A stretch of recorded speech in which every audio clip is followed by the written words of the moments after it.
1947 में इंडिया को इंडिपेंडेंस तो मिली, लेकिन ये कहानी सिर्फ एक नई सरकार बनाने की नहीं थी। उस वक्त भारत में लगभग 565 प्रिंसली स्टेट्स थी, छोटे बड़े राजा, नवाब, महाराजा जो अपने आप को आज़ाद समझते थे। सवाल ये था कि क्या भारत इतने टुकड़ों में बिखरा रहेगा या एक मजबूत और एकजुट देश बनेगा। यहीं से शुरू होती है एक जबरदस्त कहानी, इंटीग्रेशन ऑफ प्रिंसली स्टेट्स। और इस कहानी के असली हीरो थे सरदार वल्लभ भाई पटेल, जिन्होंने अपनी डिप्लोमेसी, दिमाग और कभी कभी दबदबे से इन राजाओं को एक झंडे के नीचे जोड़ दिया। सोचो, अगर वो ना होते तो आज भारत कितने टुकड़ों में बटा होता। Once again welcome to humanities height. मेरे साथ आप क्लास 12 की पॉलिटिकल साइंस पढ़ रहे हैं फॉर योर बोर्ड एग्जाम, जिसमें हमने कंटेम्प्रेरी वर्ल्ड पॉलिटिक्स कंप्लीट कर ली है और इंडियन पॉलिटिक्स स्टार्ट करी है और चैप्टर 1 इज गोइंग ऑन। और जिसमें आज का जो हमारा टॉपिक है इंटीग्रेशन ऑफ प्रिंसली स्टेट्स। इससे पहले 2 क्लासेस में हम 2 टॉपिक्स कवर कर चुके हैं, challenges of the new nation, partition, displacement and rehabilitation, consequences of partition, ये सब टॉपिक हो गए हैं। आज हम करेंगे integration of princely states, the problems, government approach, Hyderabad और मणिपुर, क्योंकि इसमें हैदराबाद और मणिपुर के बारे में ही दे रखा है तो हम वही डिस्कस करेंगे। ओके, तो चलो आज integration of princely states start करते हैं। इससे पहले जितने भी टॉपिक करे हैं आई होप कि आपको अच्छे से क्लियर हो गए होंगे और सभी बच्चे उनको ध्यान से पढ़ेंगे। आई एम 100% श्योर कि आपको साथ के साथ लर्न हो जाएंगे। चलो let's start integration of princely states. British India was divided into what were called the British Indian provinces and the princely state. British Indian provinces और princely state में डिवाइड था British India। ये देखो, एक बार map देख लो फिर हम पढ़ते हैं, ठीक है। ये देखो, ये जितनी, ये सब क्या है, ब्लू वाला जो पोर्शन दिख रहा है एरिया, ये आपकी प्रिंसली स्टेट्स है और ये क्या है, British India.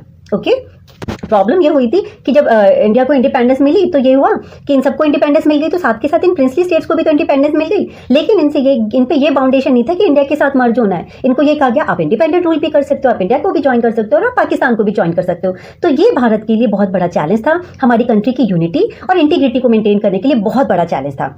The British Indian provinces were directly under the control of the British government। पहले तो ब्रिटिश गवर्नमेंट का रूल था and several large and small states ruled by prince is called the princely states। जहाँ पे Prince का rule था वो princely states होते थे और उन पे ब्रिटिश क्राउन का रूल होता था। उनकी सुप्रीमेसी को उन्होंने एक्सेप्ट कर रखा था और इंटरनल मैटर्स में उनका अपना कंट्रोल होता था और कुछ मैटर्स में ब्रिटिश क्राउन का कंट्रोल होता था and this was called paramountcy of the British crown. Princely states covered 1/3 of the land area of the British Indian Empire and 1 out of 4 Indians slipped under princely rule. अगर आप India की बात करें तो 1/3 area princely states का था, अभी मैंने मैप शो किया, और 4 में से एक जो इंडियन है वो किसी ना किसी प्रिंसली स्टेट को बिलोंग करता है। Okay, Paramountcy, which implied that the princes enjoyed control over their internal matters, where the duties of the British Crown were to protect them from external attack। British crown की क्या क्या duty थी कि internal matters में आप पूरी तरह से इंडिपेंडेंट हो, हाँ, एक्सटर्नल अटैक से आपको सिक्योर करेंगे, हम प्रोटेक्ट करेंगे, और जो भी डिस्प्यूटेड सक्सेशन है उनमें हम उसका जो फाइनल डिसीजन है उसमें हम पूरा कोऑपरेट करेंगे and to intervene in cases of grave misrule. और किसी प्रिंसली स्टेट्स में, किसी प्रिंसली स्टेट में अगर मिस रूल है या लॉ एंड ऑर्डर कंट्रोल नहीं है तो वहां पे ब्रिटिश जो गवर्नमेंट है वो उसको कंट्रोल करेगी। ओके, तो ये पैरामाउंसी थी ब्रिटिश गवर्नमेंट की। उसके बाद सरदार पटेल के बारे में पढ़ना जरूरी है क्योंकि हमारी कंट्री को यूनाइट करने का क्रेडिट और सारी प्रिंसली स्टेट को इंडिया के साथ मर्ज करने का क्रेडिट किसे जाता है, सरदार वल्लभ भाई Patel.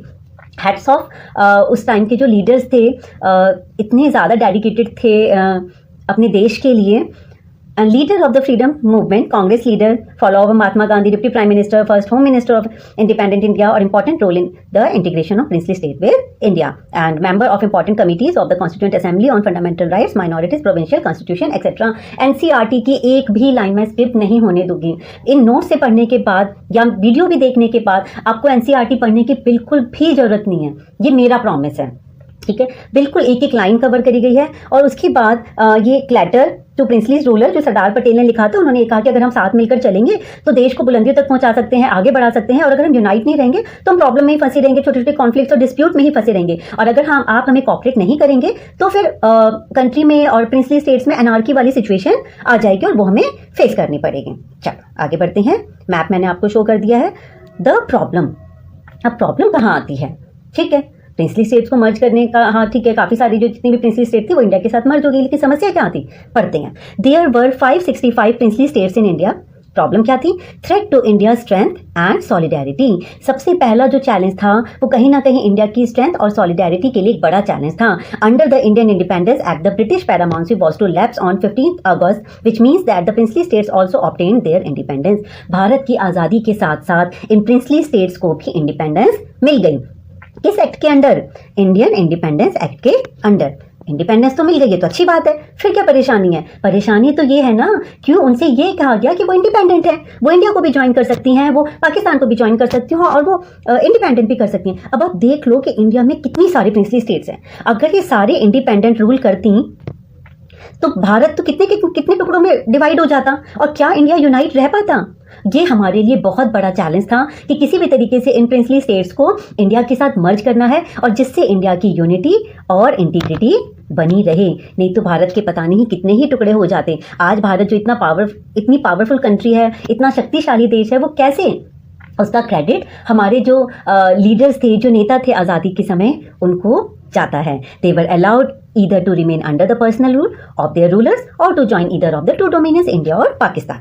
In fact, the rulers of Hyderabad and Travancore declared their intention to become independent. इन दोनों ने डिक्लेयर कर दिया कि हम तो इंडिपेंडेंट रूल करेंगे। चलो ठीक है, ये बहुत बड़ा चैलेंज हो गया। अगर ये बीच में रह गए यहाँ पर तो फिर ये भारत की यूनिटी के लिए एक बहुत बड़ा चैलेंज है। The ruler of Bhopal were averse to joining the constituent assembly. वो भी बिल्कुल अगेंस्ट थे, कॉन्स्टिट्यूएंट असेंबली को ज्वाइन नहीं करना चाहते थे। And these dangerous development posed a serious threat to the strength and solidarity of India as a nation। और ये हमारे लिए बहुत बड़ा चैलेंज था। Second problem, the states were ruled by autocratic king. जो स्टेट्स के जो रूलर थे, जो प्रिंस थे, वो कैसे थे? ऑटोक्रेटिक टाइप थे। कोई डेमोक्रेटिक रूल नहीं था, बहुत अत्याचारी टाइप रूल उस टाइम चल रहा था। लोगों के डिजायर को पूरा नहीं किया जा रहा था। The rulers of most of the states were autocratic in character. In most of this princely state government were run in a non democratic manner and the rulers were unwilling to give democratic rights to their populations. मतलब आपको कोई भी rights नहीं है, government या राजा जो कह रहे हैं वही जनता को मानना पड़ेगा, चाहे वो सही हो या गलत। तो ऐसे में फिर इंडियन गवर्नमेंट को उनका इंडिया के साथ मर्ज करना बहुत जरूरी हो गया था। चलो प्रॉब्लम भी पढ़ लिया हमने। अब गवर्नमेंट की अप्रोच क्या रही? Government approach, the Indian government took a firm stand against the possible division of India into small principalities of different sizes. और हमारी भारत की सरकार ने इन छोटे छोटे प्रिंसली स्टेट्स को यूनाइट करने के लिए बहुत स्ट्रिक्ट एक्शन लिए। And the Muslim League oppose the Indian National Congress and took the view that the state should be free to adopt any course they like. Muslim League को कहां से अच्छा लगेगा कि इंडिया इन सब princely states को अपने में मर्ज कर लेगा? वो तो बिल्कुल अपोज करेगा इसे कि हाँ भाई ये बिल्कुल गलत हो रहा है और वो फ्री है, बिल्कुल वो इंडिपेंडेंट रहे, या किसी को भी ज्वाइन करे, किसी भी डोमिनियन को ज्वाइन करे। And Sardar Patel was India's deputy prime minister, hero and the home minister during the crucial period immediately following independence. उस टाइम वो डिप्टी प्राइम मिनिस्टर थे, होम मिनिस्टर भी थे, and he played a historic role in negotiating with the rulers of princely states firmly but diplomatically and bringing most of them into the Indian Union। और उन्होंने एक historic role play किया। साम दाम दंड भेद किसी भी तरीके से इन प्रिंसली स्टेट्स को इंडिया के साथ हमें मर्ज करना है, क्योंकि अगर इसे मर्ज नहीं किया गया तो भारत फिर से गुलाम बन जाएगा और फिर से भारत की छोटे छोटे टुकड़ों में बट जाएगा। It may look easy now, देखने में तो बड़ा आसान लग रहा है कि ठीक है एक डॉक्यूमेंट पे साइन करेंगे और इंडिया के साथ मर्जर हो जाएगा। No, but it was a complicated task. ये बहुत कॉम्प्लिकेटेड टास्क था विच रिक्वायर्ड स्किलफुल परसुएशन। और इसके लिए एक एक्सपीरियंस, एक स्किल चाहिए थी, और जो किसके पास थी? सरदार पटेल के पास। The government approach was guided by 3 consideration. क्या क्या स्टेप लिए गवर्नमेंट ने क्या कहा? It is showed the rulers that their autonomy would not be weakened. उन रूलर से ये कहा गया कि आपकी ऑटोनॉमी बिल्कुल कमजोर नहीं पड़ेगी, आप जैसे पहले रूल करते थे वैसे ही करते रहेंगे। They were asked to sign the instrument of accession. बस ये जो डॉक्यूमेंट है, वेरी वेरी इंपॉर्टेंट, उस डॉक्यूमेंट का नेम आपको पता होना चाहिए, इंस्ट्रूमेंट ऑफ असेशन। इस पे आप साइन कर दीजिए, which means that their state agreed to become a part of the Indian union. जब आप इस पे साइन कर देंगे तो आप इंडियन यूनियन का पार्ट बन जाएंगे। The instrument involve the transfer of only 3 subject, और हमारा सिर्फ 3 सब्जेक्ट में 3 फील्ड्स में इंटरफेयर होगा, डिफेंस, फॉरेन अफेयर्स और कम्युनिकेशन। इसके अलावा आप सभी मैटर्स में आप सॉवर्न हैं, आपकी ऑटोनॉमी पे कोई इफेक्ट नहीं पड़ेगा to the Indian union and without an encroachment on their other power. और इसके अलावा आपकी जो भी अदर पावर है उनमें कोई कमी नहीं आएगी। The government thus guaranteed rulers autonomy to a great extent. और रूलर्स को ये गारंटी दी गई कि आपकी ऑटोनॉमी जैसी थी वैसे ही बनी रहेगी। Second, since the territories of the princely states were intermingled with those of the Indian provinces, these rulers could neither be allowed to join Pakistan nor to become independent. एक बार अगर उन्होंने इंस्ट्रूमेंट ऑफ असेशन पे sign कर दिए, Indian province में मर्ज हो गए, तो उसके बाद ना तो वो इंडिपेंडेंट हो सकते हैं और ना ही पाकिस्तान को ज्वाइन कर सकते हैं।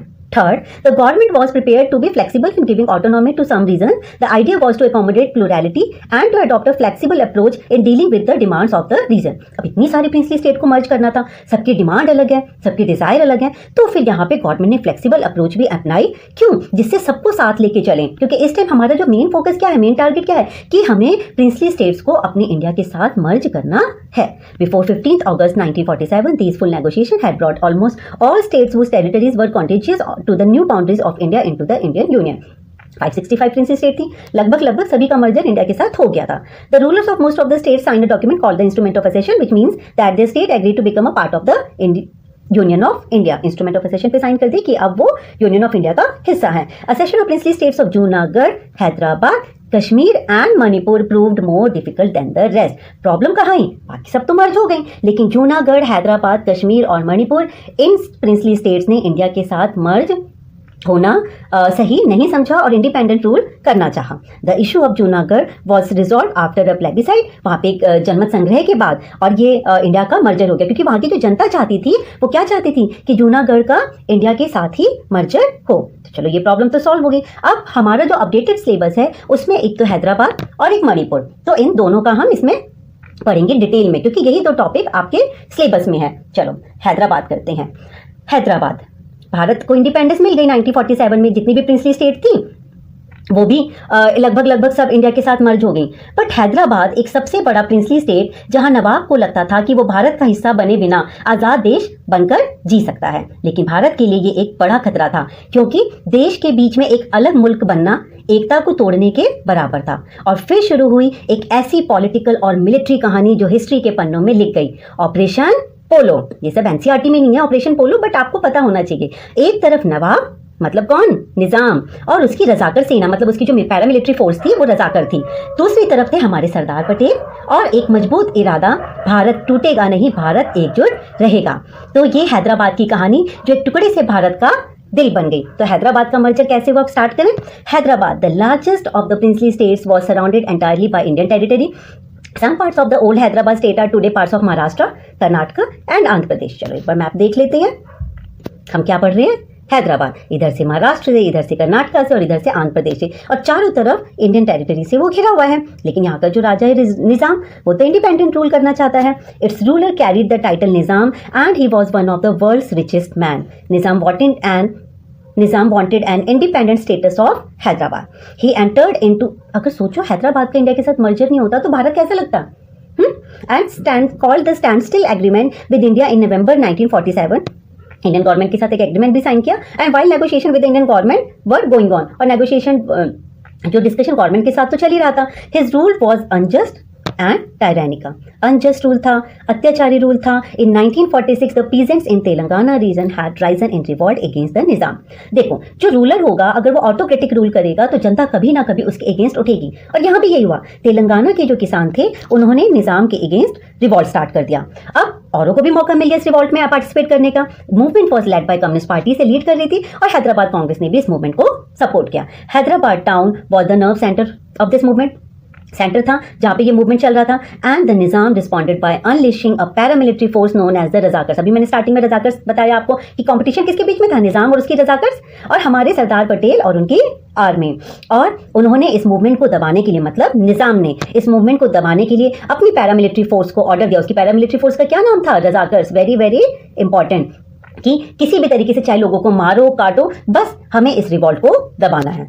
चलो, इसका जो लीडर था Qasim Razvi. The atrocities and communal nature of the Razakars knew no bound. उनकी एट्रोसिटीज और जो कम्युनल नेचर था वो बढ़ता गया, and they murdered, maimed, raped, looted, targeting particularly the non Muslim लोगों को ज्यादातर टारगेट बनाया गया, उनका मर्डर किया गया, हैंडीकैप्ड किया गया, रेप कर दिया जाता था, लूट लिया जाता था। And the central government had to order the army to tackle the situation. ऐसे में अब इंडियन गवर्नमेंट को एक्शन लेना था, और उन्होंने अपनी आर्मी को ऑर्डर दिया कि वहां पे इंटरफेयर करना अब बहुत जरूरी है। इन सितंबर 1948 हमारी इंडियन आर्मी ने मूव किया, निजाम की फोर्स के अगेंस्ट फाइट करी, and on September 18 Nizam force से सरेंडर, और निजाम की फोर्स रजाकर्स उसने सरेंडर किया इंडियन आर्मी को। एंड कासिम रिजवी जो उसका लीडर था रजाकर्स का was arrested and his organisation disbanded. On January 26, 1950 Hyderabad formally acceded to the Indian union. और इस तरीके से हैदराबाद का इंडिया के साथ मर्जर हो गया।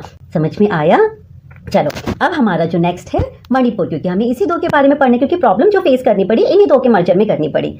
मणिपुर एक नॉर्थ ईस्ट का एक छोटा सा राज्य था मणिपुर, ठीक है सॉरी।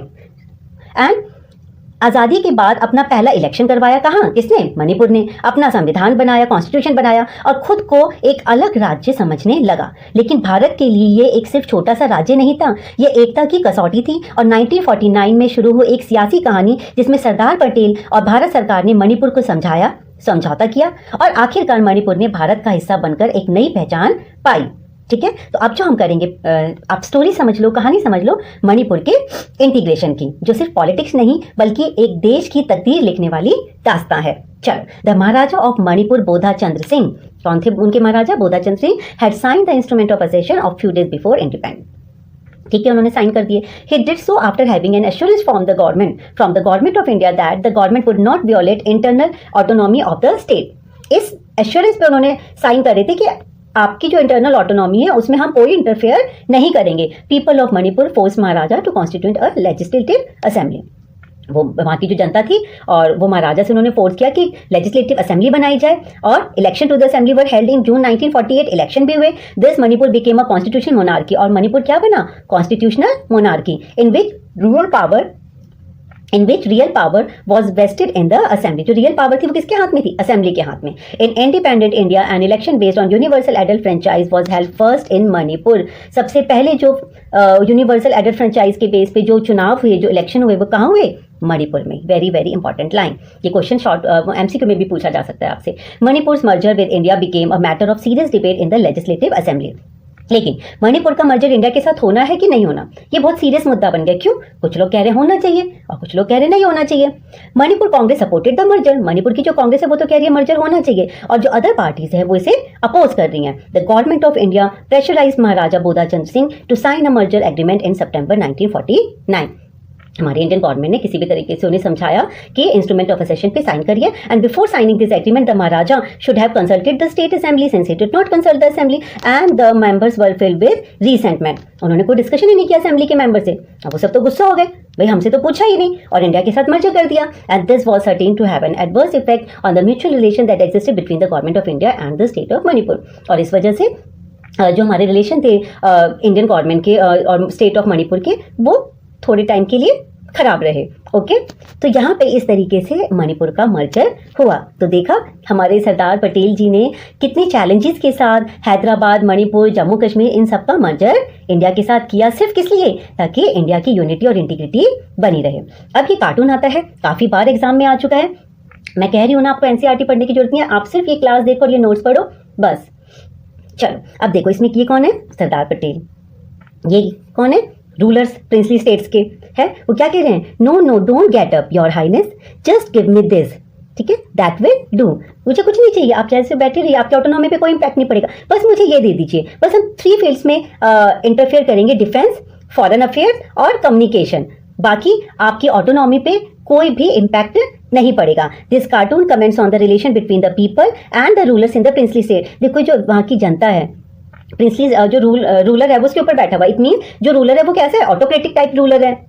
ओके, और and also an Patel's approach to resolving this issue. और पटेल की अप्रोच आपको इस कार्टून में दिख रही है कि उन्होंने इस इशू को कैसे रिजॉल्व किया। साम दाम दंड भेद किसी भी तरीके से उनका इंडिया के साथ मर्जर किया गया।